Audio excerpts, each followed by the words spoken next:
How's it going, everyone? I am back with another video. This is going to be my Week 7 recap video where I'm going to go through all the NFL games that took place this past weekend and break down my takeaways from the games, my interpretations, and all that good stuff. I'm currently recording this. It's 11 o'clock Wednesday night, Wednesday the 22nd, and I was probably just going to do this tomorrow mornings or maybe afternoon sometime. Well, actually, I was going to do it yesterday, but got caught up in some things. But I was planning on doing it tomorrow, but I just watched the Celtics lose, and I'm so pissed off that I don't want to go to bed off a hinging on a loss like that. So I'm going to record this and bang it out now just to get my mind off of it. Um, so yeah, anyway, I'll dive straight in here. If I can advance my slide, there we go. So, first game was the Thursday night game between the Steelers and the Bengals. Really good, entertaining game. A complete shootout. Both defenses played terrible. It was just offense galore in this game. The biggest takeaway: Joe Flacco looked phenomenal. The Bengals offense looked great. Jamar Chase went absolutely off. T. Higgins had a good game. Noah Fant caught a few passes. Joe Flacco looked great in this game. The Bengals' run game was looking good in this one too. Chase Brown came alive, probably at his best game of the season. Was getting some good lanes from the offensive line blocking for him up front.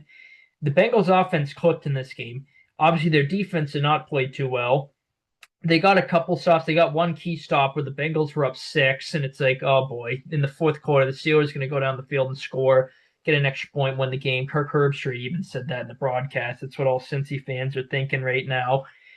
And the Bengals defense forced to stop, and I'm like, oh shit. But then the Bengals off, or maybe they were only at 3 at that point. And the Bengals offense scored 3 after that, and then they were down 6. I'm not 100. I'm not 100% sure. I think they were up 6 and got the stop, but I'm not 100% sure. But anyway, Rodgers, second and 20, he hit Pat Freiermuth, who had 2 touchdowns in this game, for a touchdown. Bengals went down the field. T. Higgins got a big catch. They chewed the clock out and kicked the game-winning field goal with a few seconds left. And Aaron Rodgers still got a Hail Mary off. He threw it like almost 70 yards. It was like the longest pass since like 2017 or something like that was the stat I saw. So Rodgers at 41, still slinging it. Good for him. I honestly thought the pass was going to get caught. It probably would have gotten caught if Metcalf had turned around in time. But yeah, the Steelers' offense was good in this game. They went right down the field and scored. The Bengals were kind of hurting themselves with some self-inflicted wounds. Chase Brown had a drop early on, some penalties. They were moving the ball their first couple drives. They just couldn't score. They were down 10-0. Then he scored 20 unanswered. Then they couldn't stop the Steelers. The Steelers couldn't stop them. Complete shootout, but much needed win for the Bengals, who, even though they're only 3-4, second in the division still. And obviously they just beat the Steelers, who are leading the division. So big game for the Bengals. I don't think the Bengals are going to win the division, but big win for them. They're hoping to probably just stay afloat in the playoff picture till Burrow can get back.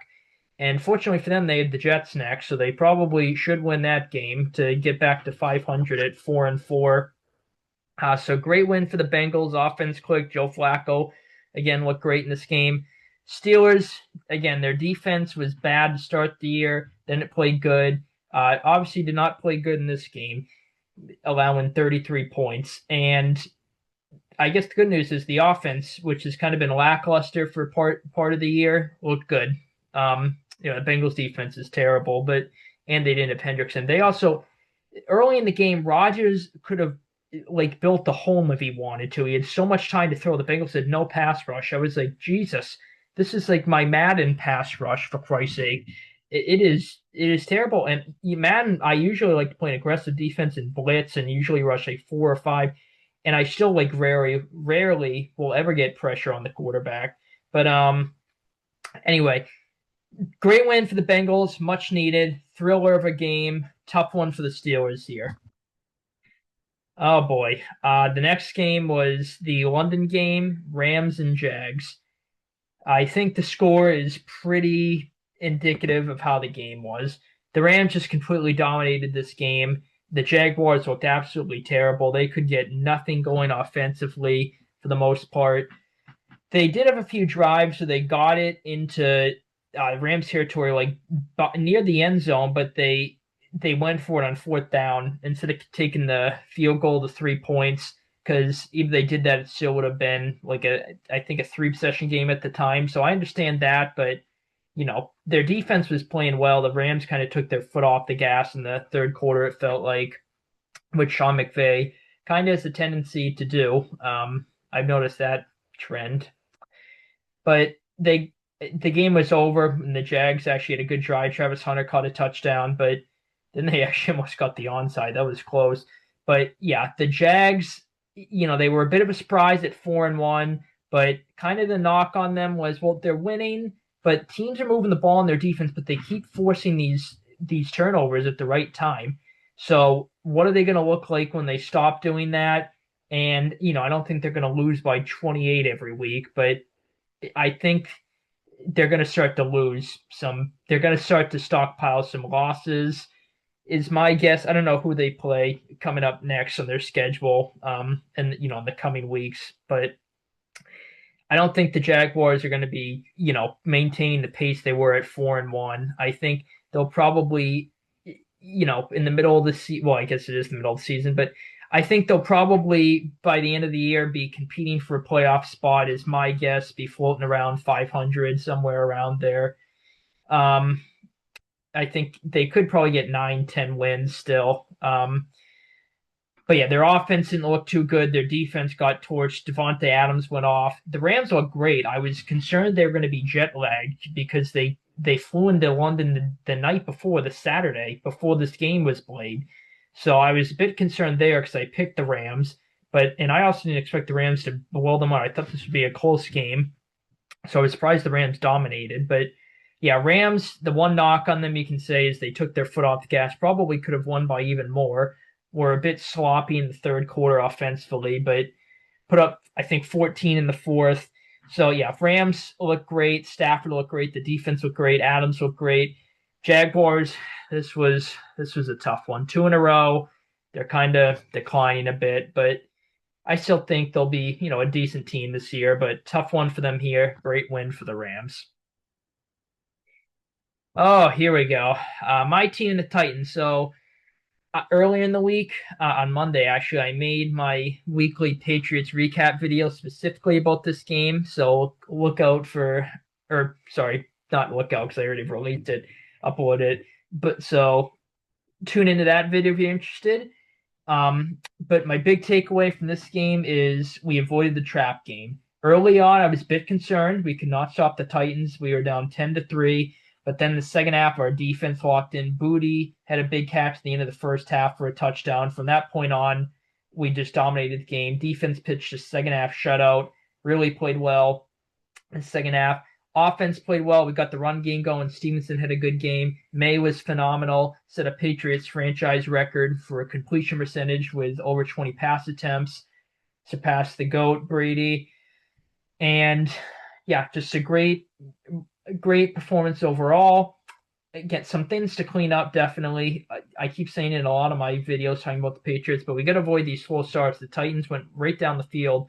We held them to a field goal, but again, in almost every game except 2 this season, we've allowed points on the opening drive. So we got to avoid the slow starts. Those are going to start to really hurt us against, some of the elite teams in the league. And one of the games that we avoided the slow start against the Bills, maybe not the slow start, but we avoided allowing points in the opening drive. The Bills probably were going to score, and then they got a bit too cute with a play call and they fumbled it. They were at like midfield, moving the ball at will. So they probably would have gotten a field goal off at least an attempt, but who knows? But yeah, Patriots, we look great in this game. Again, certainly some things to clean up, but we look really good overall. Titans are just a disaster. I was again a bit concerned they would get the interim head coach boost with Mike McCoy, the morale boost, and maybe they did, but we just absolutely hammered them after that Booty touchdown catch in the second half. So yeah, really good performance from us. I'm happy here. Avoided the trap game. Titans, just a Not a great game from them, per usual this season. Well, speaking of not great performances, Raiders and Chiefs. Well, the score sums this game up. I mean, like Raiders, like really, you can't even put up a point. Like they couldn't even move the ball this game. I mean, Geno Smith, they had a stat that he completed. He went, I think, he didn't complete a pass in the second quarter. He completed a pass in the third quarter. It was like the first pass he completed in like a ridiculously long time in like real life time. It was like over an hour, I think. Just absolutely insane. Their offense obviously did absolutely nothing. They couldn't get anything going this game. Just a disaster. Geno has been absolutely terrible this season, except of course when he plays my team, he played phenomenal week one. But he's been awful. They need to consider benching him. I don't think they will because Pete Carroll loves Geno Smith and they gave him that ridiculous contract that they paid him. But just a disaster. The Chiefs could have won this game by even more. They kind of took their foot off the gas. They took Mahomes out in the third quarter, and I don't think they even attempted to pass in the fourth quarter. They just handed it off and ran it every single play. So, if they really kept their foot on the gas, they probably could have put up 50 plus, honestly. But yeah, I will say as a Chiefs hater, it is getting a bit concerning that this is now the third or fourth game in a row that the Chiefs have really played well offensively. I know in between there they lost to the Jaguars, but even that game they were moving the ball well. But yeah, I will say again, it's a bit concerning as a Chiefs hater. Rashee Rice being back, that helped. They definitely like I don't want to say stat pattern, but they certainly, of course, I was going up against Mahomes and Rashee Rice in one league. I ended up winning anyway. I think so. It didn't even matter. I'm in five leagues. I think this is the league I won in. Actually, I only lost in what one league this week, two leagues. Just kidding. But anyway, um, Rashee Rice, they kept forcing him the ball in the end zone, like wide receiver screens, touch passes, things like that. So they kept force feeding him. So he had a good first game back. Um, yeah, that receiving core is dangerous. Rice, Worthy, Hollywood Brown. Then you get Kelsey at tight end still. He's going to benefit from the coverage on those guys. Um, yeah, Raiders defense. They sort of kept it close for a bit, like into the second quarter. At the second half, the Chiefs just really took control of the game. Devin White dropped a pick that could have, helped the Raiders give them an ounce of life. But yeah, this was just a disaster for the Raiders. Really nothing positive to take away. They're a complete mess right now. I would have loved to have played them now. We would beat them now. I'm almost 100% sure in rather than week one. But I don't know. The Raiders just a mess. Chiefs. Chiefs are humming right now. Their offense is looking good, unfortunately. And then they get the Commanders against Mariota this week. So the Commanders defense is playing terrible right now too. So I'm sure they'll go off offensively. But yeah, Chiefs, great win for them. They look great. Raiders, just a complete nightmare, disastrous, and honestly an embarrassment of a performance. Eagles Vikings. This was an interesting game. So I guess right off the bat, I'll say I've said it in a couple of my videos. I'm not a big Jalen Hurts guy. I never really have been. And like many people, I don't think he's the best pure passer. Like if a team knows they're passing, like and Hurts had to do it consistently rather than like one or two plays, things like that. That is when I think Hurts would struggle. So like I just don't think Hurts consistently could. If they needed to pass to win the game, the entirety of the game against most opponents, I don't think the Eagles offense would have much success in the game. But I will say in this game, honestly, you can argue maybe the two Super Bowl games he had against the Chiefs.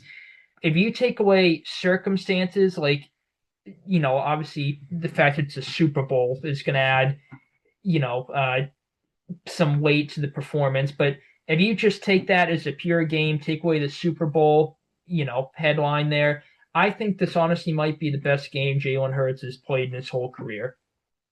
At least passing the ball. Well, statistically, it is. He had a perfect passer rating. And I'm very surprised by that because I figured this Vikings defense would really feast on this Eagles offense in this game. I figured that, the Eagles are struggling, especially to adjust. Brian Flores, I figured would be all over them, defensively. And that's not what happened. The Vikings defense, there was a period in this game where the Eagles offense did nothing and the Vikings defense was playing well, but they really could not get Hurts down. There was like two sequences in this game where the Vikings cut it to one score, and especially in the fourth quarter, it was like 3rd and 13, and the Hurts got out of a sack, was scrambling, and then he hit AJ Brown. They ended up scoring on that drive. I'm very surprised at how the Vikings defense could not pressure or get Hurts down as much, and I'm beyond shocked that he had a perfect passer rating against this Vikings defense. I know it's been up and down this season, but just going into it, I was pretty confident the Vikings defense is going to play very well in this game. Right off the bat, the Eagles were up 7-0. AJ Brown, 4th down catch for a touchdown, and then Wentz threw a pick six. And I'm like, yeah, here we go. I need Vikings to win in one of my parlays because I was kind of confident they were going to win the game, honestly, and they were underdogs. So I threw them in there for a solid odds boost. And then from that point on, for a while, the Eagles offense did nothing. But the big story in this game, the Vikings lost because they could not score touchdowns in the red zone. They were 1 of 5 in the red zone, I think. And they probably, in my opinion, I think that should have been a Hawkinson touchdown. But even if that was a touchdown, I think the Phillies still would have won the game. But at least the Vikings, they got a field goal out of it to cut it to 6. And, the end of the game, this was, as soon as I saw A.J. Brown lined up one-on-one, I'm like, yep, the Eagles are going to win this game. So 3rd and 9, Vikings need to stop, and they blitz and leave A.J. Brown one-on-one. He gets a pass to win the game. I don't know why they left A.J. Brown one-on-one there, but obviously it's easy to guess because it's second guess because it didn't work out. Hindsight is 2020, but did not like that call from Brian Flores, especially because they were getting no pressure on Hurts. He's having the best passing game of his career. And again, Hurts, I will say, his deep passes to A.J. Brown and Devontae Smith, most of the time, especially to A.J. Brown, it feels like an automatic catch. Actually, speaking of Devontae Smith, he had a career high in this game in receiving yards. He went off. He had a big touchdown catch in the third quarter. But yeah, the Vikings were moving the ball fine most of this game. They just couldn't score in the red zone. Wentz also, it was their first drive, missed Addison on an easy pass. And then when they had to settle for a field goal later in the game, I think in the third quarter, he missed, I forget who it was, but it should have been an easy completion for, I think, at least at minimum, a good amount of yards, but maybe in a first down and maybe a touchdown. They were in the red zone. So Wentz had some off throws, obviously at the pick six. But, Vikings just kept hanging around. They kept cutting it to one score, but the defense couldn't get the ball back for them. They did have a chance to take the lead with a touchdown after Jake Elliott missed a field goal, but they had to settle for a field goal. And the Eagles ended up just putting the game away. Again, best passing game of Hurts' career. A.J. Brown, 2 touchdowns. Devontae Smith, career high in receiving yards with a touchdown. They went off in this game. They, rushing, they didn't really do too much, but this was, I think, in my opinion, the best the Eagles offense has looked all year. So maybe they found something out, during the 10-game stretch after the disastrous Giants game. Vikings have just been up and down the whole year. And, just up and down performance all year, and it's probably going to be like this for them most of the year. I think they'll have some, tight wins in this scenario. And a game similar to this, they'll have some tight losses.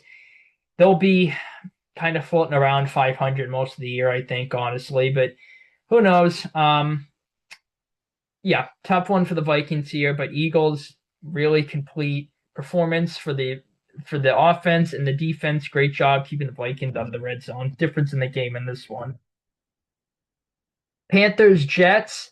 This was a defensive slugfest. And not too much offense. Only 1 touchdown in this game, Ted McMillan. And besides that, not too much offense. Just, a lot of punts, defensive football. I guess the one positive for the Jets is that's 2 games in a row their defense has played well, but they lost the game obviously, so it doesn't matter. Um, in the grand scheme of wins and losses, at least.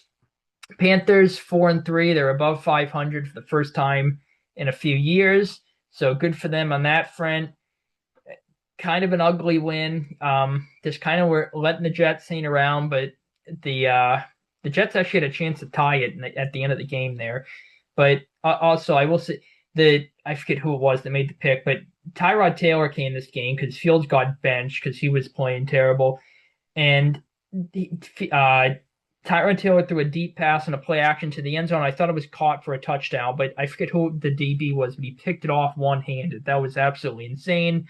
Panthers defense has been playing pretty solid the past few weeks for the most part. Really ever since that Miami game, the Dallas game, they obviously didn't play too well. That's against the top offense in the league. But yeah, Panthers defense playing well. Their offense playing solid. Not in this game. Bryce Young got hurt, but Andy Dalton's obviously a very serviceable backup.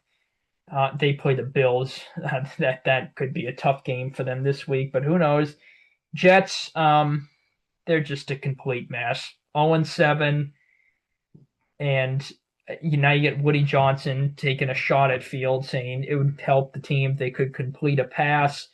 Just an ugly situation for the Jets. Panthers, though, again, 4-3. They're getting hot, playing good football. Good for them. Good win in this one. Grinded out win. Tough one for the Jets here. New Orleans and Chicago. This was an interesting game. So right away, the Bears jumped out to a pretty big lead, and then the Saints cut into it, and it was a 6-point game at one time. It was 14-20, and the Saints were kind of just hanging around. The Bears put it away late, and they won. So the Bears, at least they finally got more than a last-second win, winning by 2 scores here, 12 points. I feel like this is what we're going to get from the Saints most of the year. We've kind of seen it already where they're not going to play too great, but they're kind of going to hang around and they're going to lose most games, but it's not going to be a complete blowout. They've been right there in all their games except the Seattle game. But yeah, Bears defense forced a few more turnovers in this one. Again, kind of like the Jaguars, how sustainable? Well, it's not sustainable, at least in the long term, you would think, but how much longer are they going to be able to keep forcing these turnovers is the question for the Bears. But their offense is playing better, progressing under Ben Johnson. Not the prettiest of wins, but against the Saints team that's better than most people give them credit for. Actually, I shouldn't say that. Most people thought they would be one of the worst teams in the league, get blown out every week. I thought they would be one of the worst teams in the league, but thought they could be, a more competitive team than some people thought, and that's kind of what they've been this season. They might have been even better than they might be being playing better than even I thought they would, and I thought they'd do a bit better than most people, not in terms of win-loss, but how competitive they were. Rattlers looked good. Shaheed had a big game in this one, or at least a big catch from what I remember. So Saints, grinded out game. They fought back in this one, but they lost. Bears, good to get the dub at home. 4-game win streak. They play the Ravens this week. That'll be an interesting game. So good win for the Bears here. Saints, tough one for them in this one. Oh boy. Dolphins at Browns.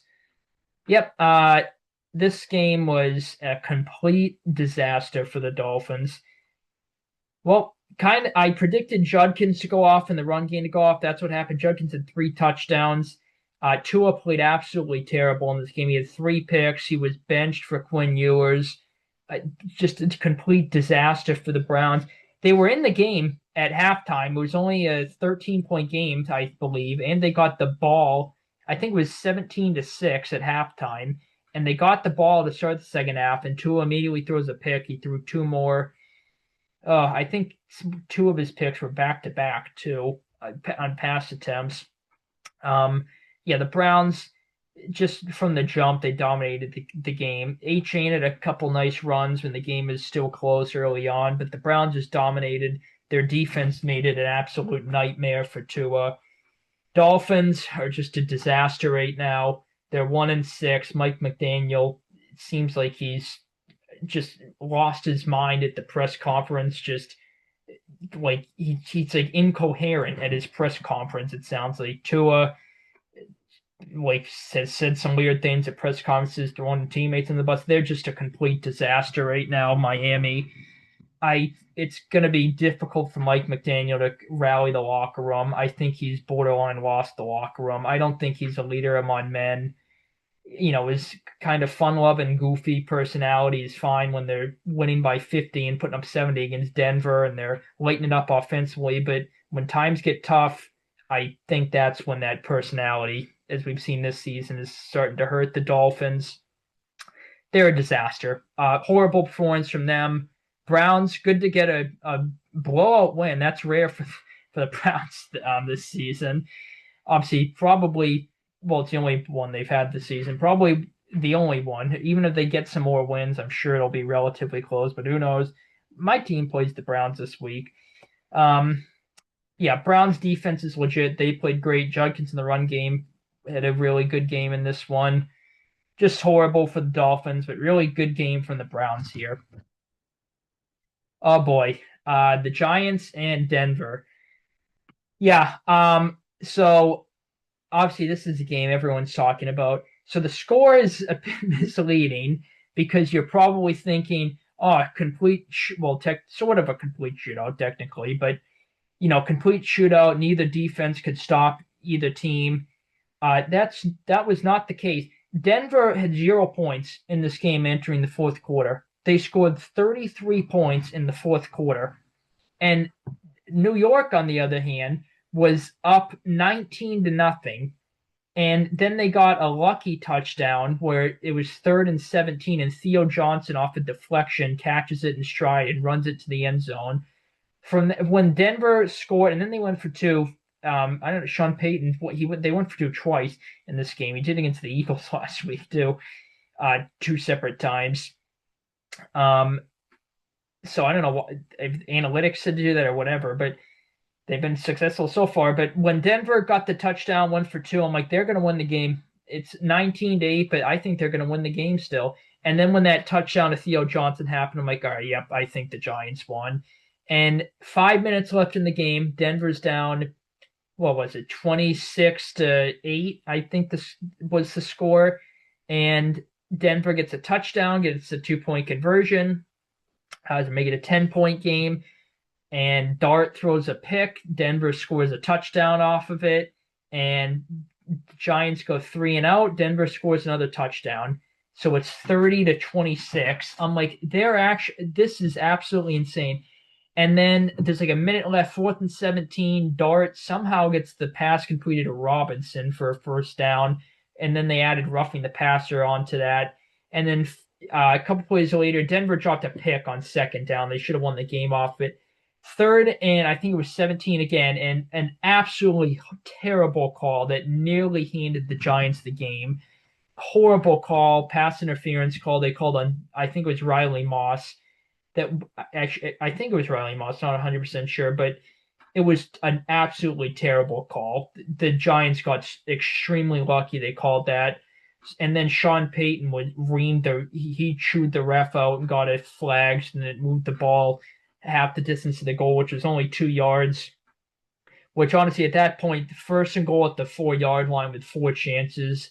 Who gives a shit about the 2 yards if I'm Sean Payton? I'm sure he just instinctively went off on the ref and probably thinking about that, but I don't know.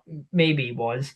Giants scored a touchdown, and then their kicker missed the extra point. He missed 2 in this game, and the Giants also failed in a 2-point conversion earlier in the game. So then they're up 2. It's 32-30. 32-30 with like 36 seconds left, something like that. On the first play, Nix gets a big completion. They're around midfield. And then when they spike it, one of the Giants' defensive linemen was offside. So they get 5 yards. At this point, there's like 13 seconds left in the game, I think. And next play, Sutton gets a catch. They spike it with 2 seconds left and get the walk-off field goal. So just a historic choke job for the Giants. Shane Bowen blew the Dallas game with full prevent at the end of the game. And you can argue he did the same in this one. Although my good friend Dylan my podcast partner made a good point. I was talking to him yesterday that I didn't even really think of, honestly. The Broncos had no timeouts, and there's 40 seconds left, and you're at the two. If the touchdown is there, it's not guaranteed. Take it. So I don't blame the Giants for doing it, but it wouldn't have been the worst thing if they just got as close as they could to the end zone without scoring. You drain the clock down to like 15 seconds and then punch it in. Leave Denver almost no time. So you can argue Daboll blew it with clock management, but it was just a historic choke job for the Giants. Dart has been legit. Both games they've lost, they probably should have won. The Saints game, they had 5 turnovers. They kind of were in control for most of it. And then this game, they obviously should have won. Just inexcusable to blow that lead. Denver, I mean, their offense, this is 2 games in a row. Their offense is, well, last game, it didn't really do much against the Jets. They only had 1 touchdown. And then this game, they did nothing for 3 quarters. And then obviously they put up 33 in the fourth. So maybe they skyrocket, get some momentum from that. But Denver obviously needs to do more offensively in the first 3 quarters of the games against the better teams. You can get away with it against the Jets and I guess the Giants in this case. Two of the, well, actually, the Giants have been playing a lot better since Dart, but still one of the, not one of the better teams in the league. And the Jets, obviously, a complete bottom feeder, probably the worst team in the league. But if they're not going to be able to pull this and get the win against, even mid teams, you can say, let alone elite teams. So yeah, Denver, obviously an incredible comeback, but you can't just have your offense do nothing. And they got away with it in the Eagles game too. Their offense only had 3 points entering the fourth quarter. They ended up winning, so they cannot keep waiting until the fourth quarter to get the offense going. Is the knock you can say on Denver, but just an absolutely insane come from behind win, historic win. Giants, this was just absolutely brutal. Colts Chargers. Yeah, this was actually a pretty entertaining game. The Chargers got a bit more offense in than the score would indicate. Herbert had a pick in the red zone. He also had a pick when they were moving the ball. Looked like they were in position to put up points. Colts, just a fantastic offensive game. Jonathan Taylor went off. Daniel Jones looked great. Just the whole season, they have been unstoppable offensively. And their defense at times it kind of gets torched, but they force timely turnovers. It feels like the Denver game they got a big pick late in the fourth quarter, and this game they got 2 picks on Herbert. But yeah, Indy was up. It was like 21. They were up 21 for like 2 separate times, and Herbert and company just kept moving the ball. They kept scoring to cut it to 2 scores. But the Chargers defense really was having a tough time stopping this Colts offense.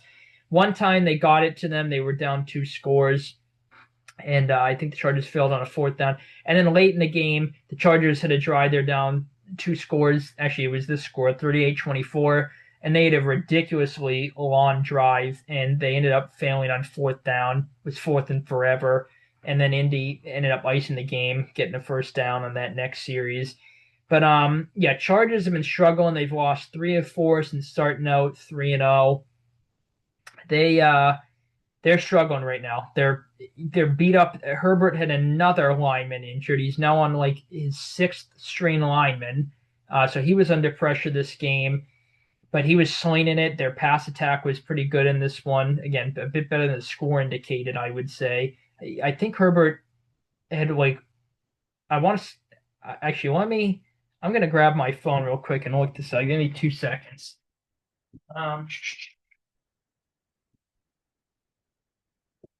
Okay, let's see. Okay. I think I want to see close to like 400 passing yards in this game, honestly. Yeah, he had 420, nice, 420 passing yards, 420 passing yards for Herbert. So, and they play the Vikings on Thursday. So that's going to be a short recovery, throwing the ball that many times and getting beat up from that line. Yeah, Chargers are really struggling right now. they should have won the Miami game, but at the end, you can argue they got a bit lucky too with McConkey making that insane play, Herbert too. But yeah, the Colts are just coming right now. They've been the surprise this season. I'm just very impressed with them overall, especially Daniel Jones and the offense. Lou Anarumo and the defense playing a solid season too so far. So really good win for the Colts. Chargers are just struggling, and they had opportunities in this game, but the two picks really hurt them here.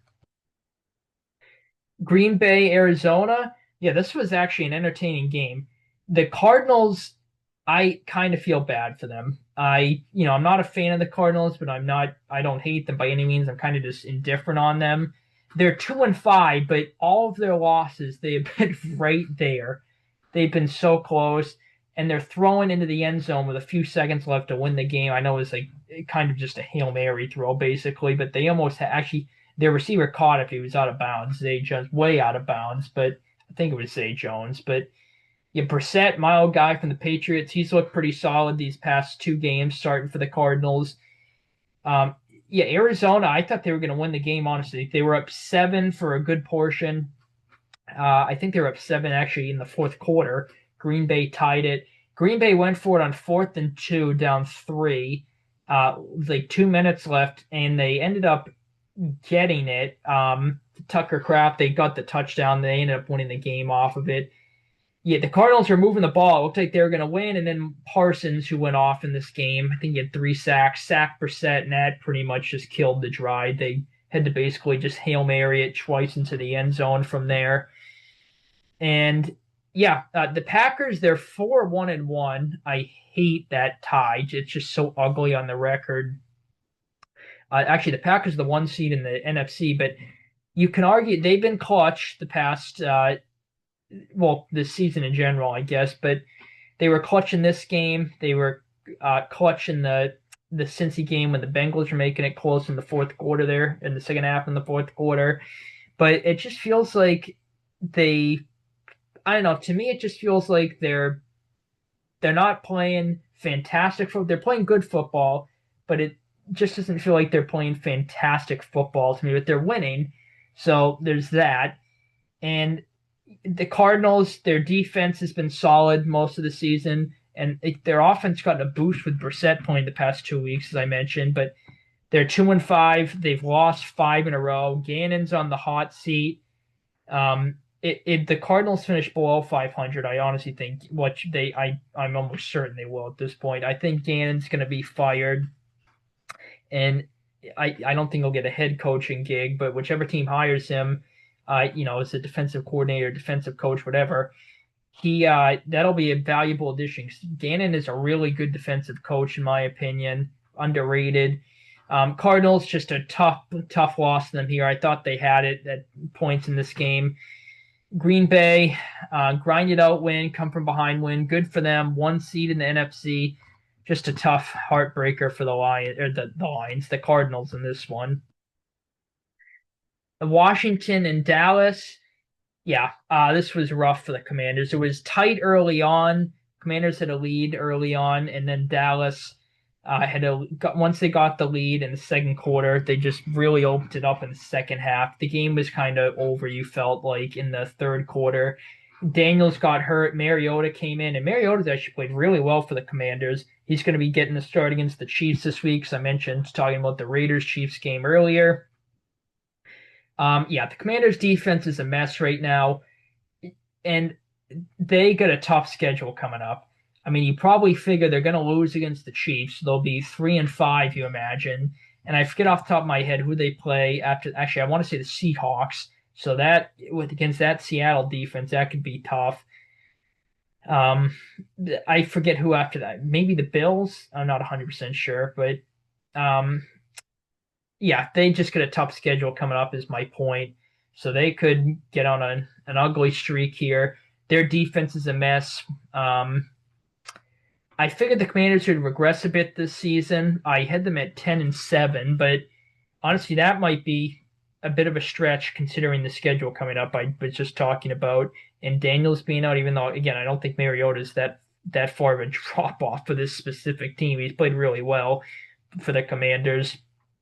But yeah, Dallas, their offensive Lamb getting back, obviously that was a boost to them. He had a good game. Pickens had a great game. Fantastic addition with getting Pickens in the offseason. That's been the problem for Dallas, their offense past couple of years. It's CD and then just, receivers that teams can just single. You don't need to, really worry about anyone too much outside of Lamb. And now that they have Pickens, they get a legit, star number two. He's taken some, coverage off CD, giving him a breather. So they basically are making CD do too much the past few years. Now he can take a bit of a breather, get some pressure off of his shoulders with Pickens. And Pickens has gone off the season. He played great in this game, like he is most of the season. And Dallas's offense cannot be stopped. And Dallas's defense has been taking some steps, I feel like. And I honestly, I don't know who, but I think they're going to add a pass rusher or someone at the trade deadline, if I had to guess. But Eberflus, he's doing a bit of a better job with the defense. It feels like the past couple weeks. And yeah, Dallas, it looks like they're trending in the right direction. Good win for them here. Commanders, tough one. Daniels getting hurt. Their defense is a mess right now. Not a pretty one for Washington here. The Sunday night game, Atlanta and San Francisco. Yeah, this was a bit of an interesting game. Falcons are just a weird team this year. They're just consistently inconsistent. I mean, we saw against the Bills last week. They look great. They could not be stopped offensively in the first half. The second half, not so much. Their defense played really good in that game.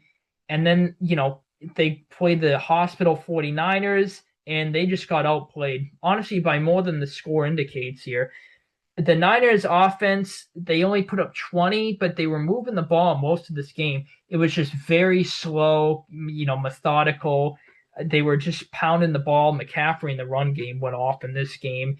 Very short passing. So when the Niners didn't score, that's when it hurt them because they're taking a while, taking a lot of time off the clock. Mac Jones had an unlucky pick. It bounced off. I think it was Jawan Jennings' hands. The Falcons got it off the deflection for the pick. Niners defense played fantastic. Again, they get a hospital defense out there, and they played absolutely fantastic against the Falcons offense, which is one of the best offenses in the league statistically. I honestly want to say I saw set that it's like the number, it's like a top three offense. I forget which number it was, but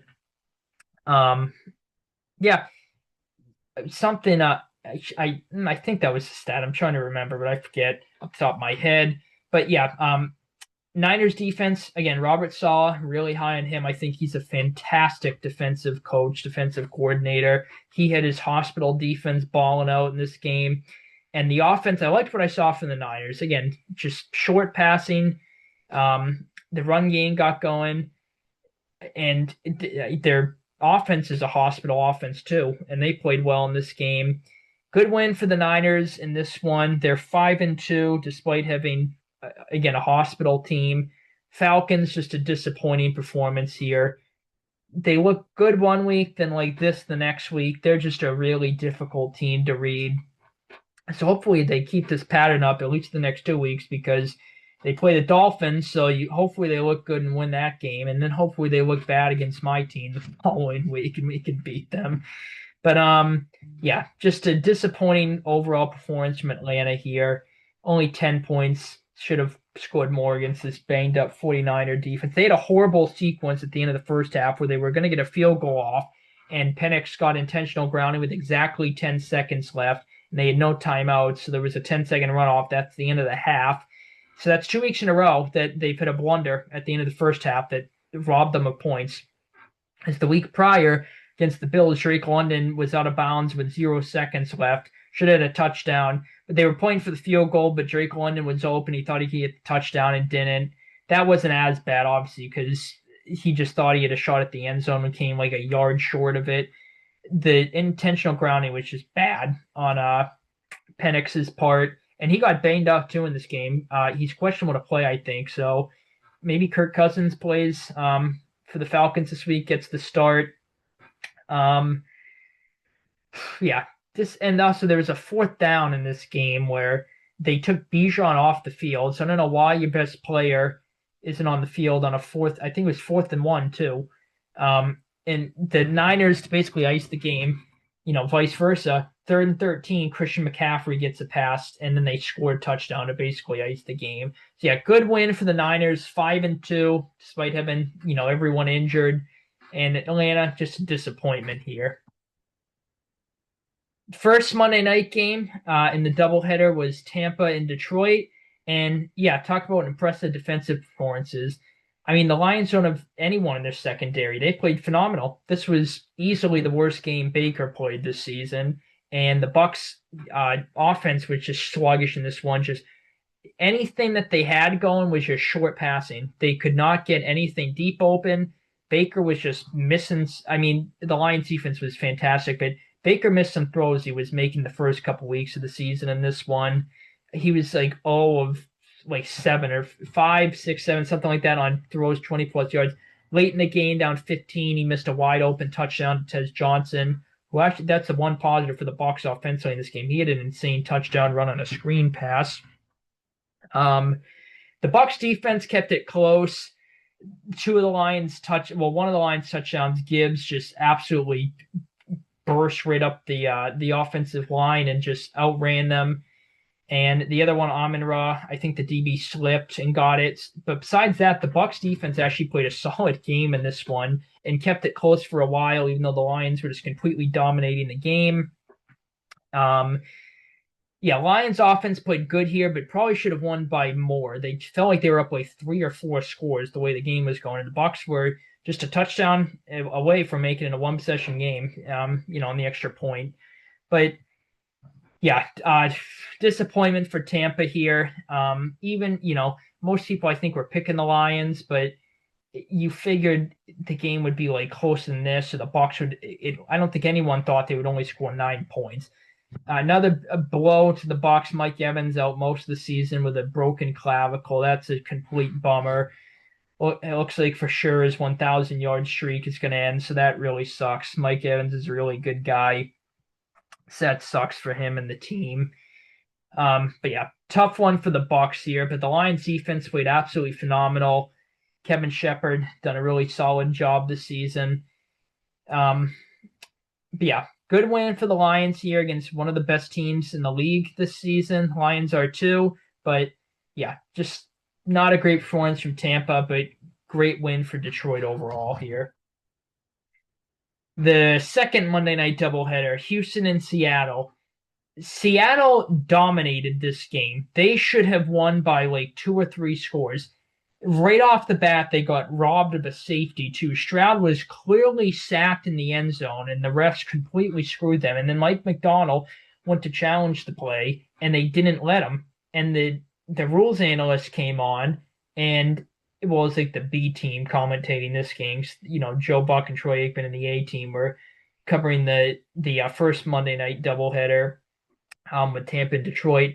So the B team rules analyst came on. He's like, well, I don't know why they're not allowing, the refs aren't allowing Mike Macdonald and Seattle to challenge it.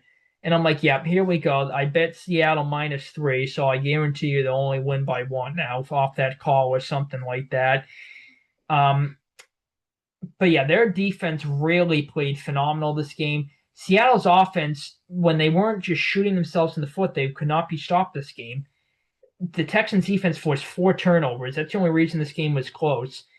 Darnold got sacked in the end zone. Texans recovered it not sacked in the end zone, strip sacked in the end zone.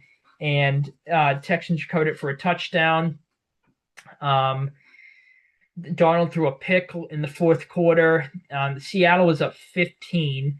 And the Texans had I think it was second goal at the 1-yard line, and they couldn't get it in 3 straight plays. The fourth goal, the fourth goal, they went for it, obviously, and they got a false start, and then they couldn't get it on a 4th and 6. But then Seattle went 3 and out, and then the Texans scored, got a PAT, 8-point game, and then they had a bad sequence. It was very similar to the Minnesota-Chicago game, week 1 in the season, where Chicago was down, I forget the exact, I think like 4 points or 3 or 4 points. And I think they scored with 2 minutes and 1 second left on the clock. So instead of kicking the ball out of the back of the end zone to save, the second there, so you get the 2-minute warning timeout, they kicked it into the end zone, and the Vikings just returned it. So that's one less timeout the Bears had. Now, the Texans with 2:04 left, they did the same thing. They kicked it to the returner, and this I think actually might have been 2:05 left on the clock. And Seattle's returner, Seattle on the return just ran it, and they took the clock down below 2 minutes. So the Texans lost a timeout. And they only had one timeout, and they made the stop on third down a couple plays later, but there was an unnecessary roughness, and Seattle just kneeled it out after that. Obviously, um, if I was the coach, I would have just kicked the ball out of bounds. Don't even risk it, like trying to kick out of the back of the end zone, because if you do that, sure, you save the 5 yards, but I'd just rather kick it out of bounds and have the team start at the 40, because at that point the 5 yards means nothing compared to that timeout. The timeout is infinitely more valuable. So yeah, that's twice now that something like that has happened. I think they had the right idea, both teams, to kick it out of the back of the end zone. It just, I don't know if the kicker going to get enough leg strength for both teams when that happened, but who knows? Texans defense, one of the best in the league, but their offense has been a mess all year outside of the Ravens game. And the Ravens defense, with the exception of last week, has just been a disaster for most of this season. Texans, one of the better defenses in football, forced 4 turnovers. Seattle kept giving Houston chance after chance in this game when they should have had the game put away. They're dominating the game. They just kept giving them so many chances to get right back in it. And Houston's offense just couldn't really take advantage most of the time. Nico Collins got hurt too. So that's a blow for the Texans. They were struggling with him in there. Now what are they going to look like without him? Oh, boy. Just Houston's offense just not too pretty most of the season. Their defense is so great. They could just get their offense figured out. They could be a really solid team. But Seattle, they're a team with a phenomenal defense, and their offense is clicking. They played a lot better than I thought they would this season. JSN is like on pace at the best wide receiver season ever. A lot of questions about could he be the wide receiver one? Well, certainly looks like it so far. Darnold has played much better than I anticipated him to. I was dead wrong so far on that.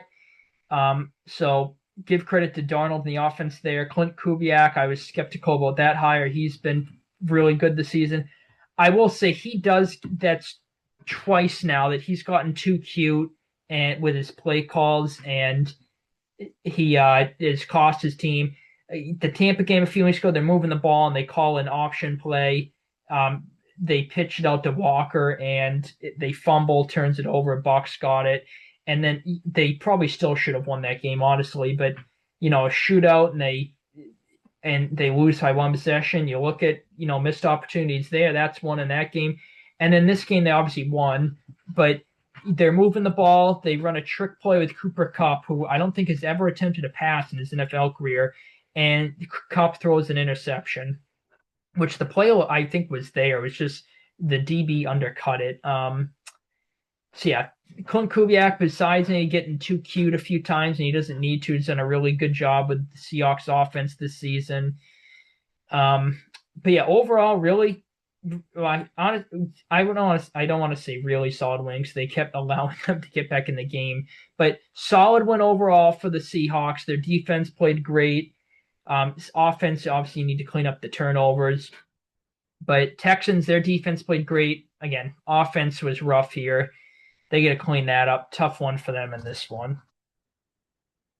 Okay. Let me make sure I got all the games here. Yep. All right. So I got all the games. So overall, it was a pretty good week of football. Good week of football. Some good games, some blowouts. Most of the games are close and entertaining. Definitely my best week this season with picks. I only got 2 games wrong. This week kind of looks easy for some picks. I think most of the games will be one-sided as far as picks. It's also the time of the season where, upsets are a bit less frequent, and the real teams kind of reveal themselves. Not the elite teams that we, like the Jaguars, for example. They're 4-1. Are they one of the better teams? Now it looks like they're regressing a bit. For example, and some of the better teams like the Rams, like, oh, they've been up and down the season, then they pull that off. You can say they're one of the elite teams in the league. But yeah, pretty good week of football. Did pretty good fantasy wise, betting wise. I got absolutely hosed. Oh God, but picks I did good as I mentioned. But yeah, I'll end the video here. Hope you guys did good with fantasy picks, betting, all that good stuff, as I always say. But thank you guys for tuning in. I'm gonna upload. Let's see. I may upload my full score predictions for the week tomorrow, but if not, I'll definitely upload my Thursday night score prediction, and then Dylan and I are hopefully going to get together for the podcast tomorrow. So be on the lookout for that if you're interested. But I will end this video here. Hopefully you guys enjoyed, and take it easy, guys.